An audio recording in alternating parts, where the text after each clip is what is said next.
Então, na Terceira Guerra Mundial, acontece o homem contra o homem. Tem um livro ele é de 1994, que fala que naquela época tinha potência militar, né, digamos assim, de guerra, de bomba atômica, para destruir a Terra 27 vezes. É de um presidente, não é o Putin, qual que era? Gorbachev, Mikhail Gorbachev. A Rússia tem, Perestroika, né? lembrei. Perestroika. É nesse livro. Ele fala que tem, na época tinha 27 vezes destruía o planeta Terra por bomba atômica. Na época.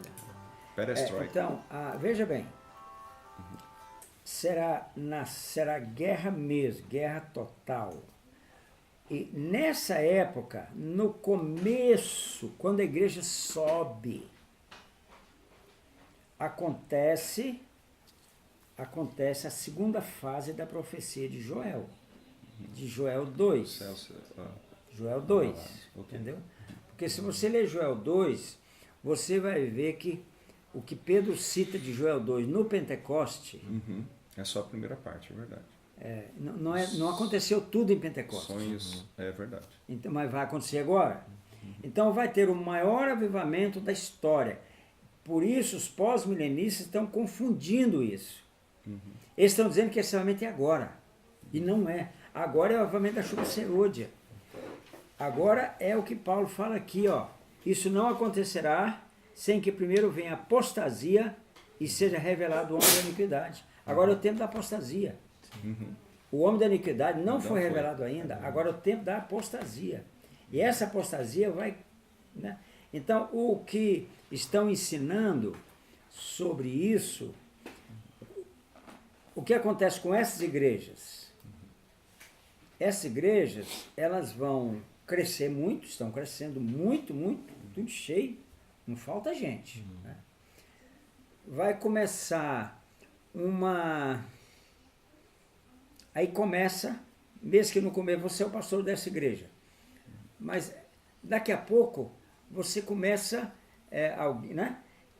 Você não está mais preocupado com combater muito o pecado. Vai diminuir o combate ao pecado.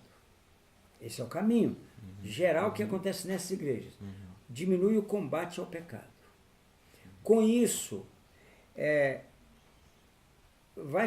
a porta vai ficando aberta para que doutrinas entrem. Então você prega uma doutrina um pouquinho diferente da minha, não tem nada não, você é meu irmão, eu não estou preocupado com doutrina, entendeu? Sim. Foi isso que o irmão falou para mim recentemente. Vem gente que prega aqui coisa muito diferente do que eu penso, mas deixa pregar. Não deixa pregar não. Então começa a perder o temor de Deus. Entendeu? Primeiro começa o nível de santidade vai caindo. Depois, e é junto, né? Na verdade, o pastor começa a perder o temor de Deus. Perdendo o temor de Deus, ele perdeu tudo, porque ele lê a Bíblia e interpreta do jeito que ele quiser. Ele faz qualquer tipo de interpretação que ele quiser. Entendeu? Não, nós temos que zelar pela pureza da palavra. Vamos continuar. Aí vem o cavalo vermelho. Não, o vermelho é guerra, né? E tal. E aí nessa primeira fase vem o maior avivamento da história da igreja, descrito em Apocalipse capítulo 7. Né? É nessa primeira fase da tribulação. Não é mais igreja, agora é Israel. Onde os 144 mil estarão à frente. Né? Agora, Efraim não aparece lá. Efraim e o como é que chama? E Dan não aparecem lá. Mas depois a gente pode conversar sobre isso. Não aparece lá. Depois é o cavalo preto. Fome. Entendeu? A maior fome que a humanidade já passou. Porque a terra destruída não nasce nada. Então, a terra ainda não está destruída. Já está abalada. A terra não está destruída, não. Agora, ainda é o homem, ainda é o homem. Entendeu? O homem fazendo o que ele quer. Entendi. Entendeu? É o homem. fome. Depois o cavalo amarelo, morte. E você vê lá a destruição por feras. Feras. As bestas selvagens. Eu tenho testemunho disso lá em Moçambique. Ele está lá há muitos anos. Lá o bruxo manda um espírito entrar num jacaré. Olha só. E ele vai lá, mata uma pessoa à noite e volta para o rio. Ou no leão. Entendeu? Um ser humano se transformar em um leão ou em um jacaré. Isso é bíblico. Entendeu? Acontece. E está descrito aqui em Apocalipse 6. Entendeu? Então, então, cavalo preto, morte. Morte, morte, morte, morte. Feito, Isaías fala, é como mosquito. Morre gente como se mata mosquitos. Desse jeito. Né? E esse homem, que está montado agora no cavalo amarelo, que é morte, ele agora é a única esperança para o mundo. Esse homem. A coisa está tão... que eles apelam para esse homem, agora ele se tornou um Deus, ele é a única esperança para o mundo. Entendeu? É exatamente o que tem acontecido no Brasil com Lula. Para os lulistas, ele é a esperança para o Brasil. E ele crê que ele é a esperança para o Brasil. O Lula crê isso de todo o coração. Entendeu? É o sistema do anticristo. Entendeu? Por isso ele está se tornando um Deus, né? Para ele, não para nós, né? Não para o Brasil, graças a Deus, mas pelos seus seguidores. Né? Aí o que acontece? No meio da tribulação, 3 anos e meio, ele se assenta no trono, lá no templo, ele se assenta no trono lá, dizendo que é Deus. Apocalipse 13. Ele se assenta no trono como Deus, entendeu? Apoiado pelo falso profeta. Né? Nessa hora, vai acontecer um terremoto, que vai destruir... Não, esse terremoto é mundial. Todos, eu vou ler aqui em Apocalipse 6, olha o poder desse terremoto que vai acontecer. Apocalipse capítulo 6. Imagina se a terra não vai ser destruída. Entendeu? Nós não chegamos ainda no milênio. Entendeu? Olha aqui, ó.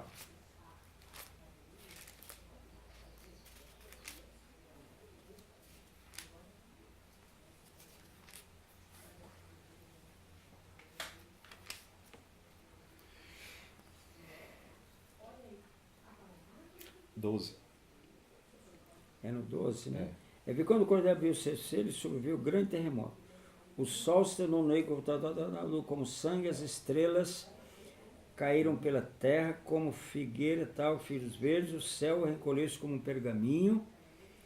Quando se enrola, então isso aqui, ó, todos os montes e ilhas foram movidos do seu lugar. Todos. Montes e ilhas. Então você pega esse asfalto que tem aqui, por exemplo, que vai para Montes Belo, um pedaço desse asfalto vai parar daqui 20 quilômetros. Então será um terremoto o dia que o anticristo assentar no trono. Aí começa a destruição da terra. É nesse dia, entendeu? Esse dia está descrito aqui, ó, no capítulo 8 de Apocalipse. Quando o cordeiro abriu o 7º selo, houve silêncio no céu, é quando ele senta no trono. Então vi os 7 anjos, tal, vi como o anjo ficou, veja aqui,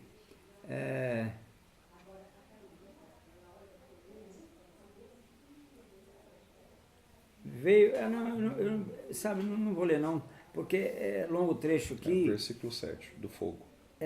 Mas o fato, gente, é que vai vir nessa hora, aqui, o primeiro anjo tocou a trombeta e houve saraiva, é quando ele senta no trono, e fogo misturado com sangue foram retirados à terra, foi então queimada a tal. Essa terça parte aqui, irmãos, é uma expressão como é que chama? Eu anotei aqui. É uma figura de linguagem hebraica. Deixa eu ver onde é que está aqui, Mateus. É uma figura de linguagem hebraica. O nome dessa figura, pera.